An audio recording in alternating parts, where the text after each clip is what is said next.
So we're making it through this morning without him. But the Pittsburgh Marathon is this Sunday. Bill, you've been training for the half.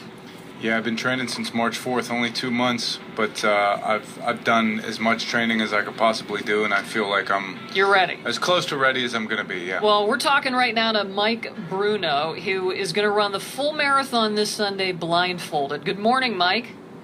Good morning, Val. Good morning, Bill. How are you? Good morning, Mike. Good. How are you? I'm doing well, thank you. Are you ready? Yeah, I believe we are.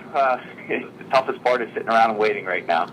I know. Have you been tapering, Mike? Have you? Whenever you're training, for the people out there that don't know, as you get closer to the marathon, you start to decrease your miles, so you're not putting as many miles in during the week, and that kind of leads you to wonder if you've done enough training, and people start to worry, and your body starts to break down a little bit. Have you been tapering, Mike?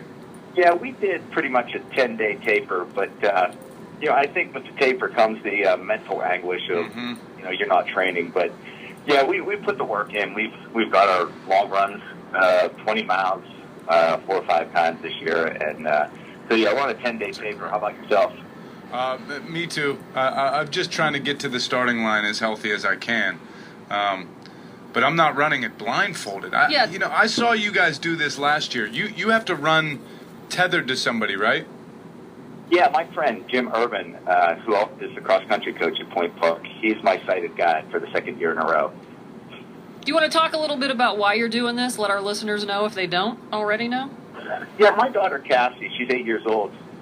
She was born extremely premature. She's visually impaired. So last year we did it for Vision Research Road Park Foundation. She also lives with autism, and I never expected this to happen, but through Shadyside last year, I experienced sensory overload for the first time in my life. We had to make a right-hand turn towards the speaker and the crowds, and I'm on the right, Jim's on the left. And they had a band playing there. It was pretty loud. Yeah, it was very loud, and we had to make that right-hand turn, and I couldn't hear his commands, and I was very intimidated by the situation. Instinctually, I wanted to go to the left, away from the noise, almost like being in a dark haunted house. You kind of want to go away from the noises. Mm-hmm. And because of that experience, sensory overload is a common challenge that children with autism experience, I decided to give it a second go for Autism Speaks this year. That's great. That's an awesome organization.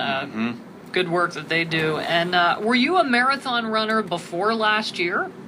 I had run 3 marathons before I retired back in 1993. I ran cross country and track for Robert Morris while they Okay. were that Oh, program. nice.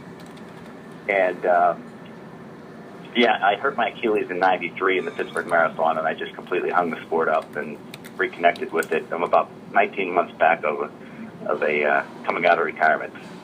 Yeah, I try to tell people, when they ask me how the training is going, I say, on the one hand, I feel like I'm in the best shape of my life training for this.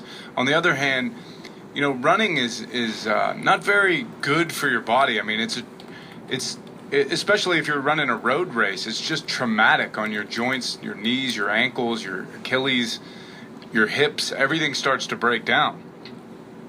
Yeah, absolutely. You have to listen to your body, and we try to stay on softer surfaces when we train. A lot of the trails in the area or that aggregate surface, so we try to stay on that. Sometimes running on golf courses helps, and just try to stay on softer surfaces. When you train, do you train blindfolded? Yes, we have done about completed maybe like 5 training runs blindfolded this year. We also ran a half marathon in Boston, PA, Easter weekend.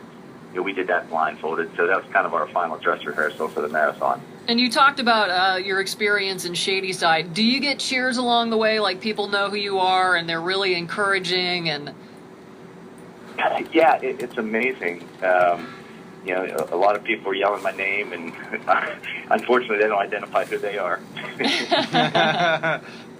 And Mike, so maybe this year, if people are cheering for me, please yell out your name so I could send you a note and thank you for your encouragement. Oh, that's great, Mike. And how big is the group that you're running with? I mean, is it just you that's blindfolded, or have you expanded it? We have a couple people running the relay, but no, it's just Jim and I running running this year. Again, blindfolded. Who talked who into doing it? Was it you that talked your buddy into it, or did he talk you into it? I actually come up with the idea. This was leading up to last year. I remember it was December 4th. I just finished a 3-mile run on, coming back to the sport, and I texted Jim, and I said, "Hey, crazy idea. Would you be interested in being my sighted guide for the marathon if I ran it blindfolded?" 2 minutes later, he responded absolutely, which I was like, "Wow, that's awesome."